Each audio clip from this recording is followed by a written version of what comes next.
Ram zong zong Chunga Mite lal pa choi mo in a ro lom chung in na rong bo la phak la sa in na ne pan ru mi zong zong ten hei hi shia se lal pa chu kan pathia ani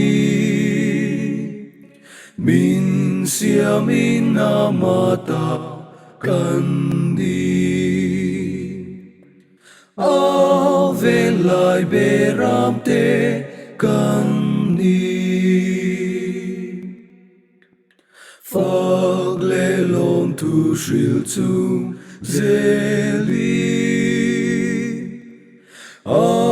biakin na chuan lu ula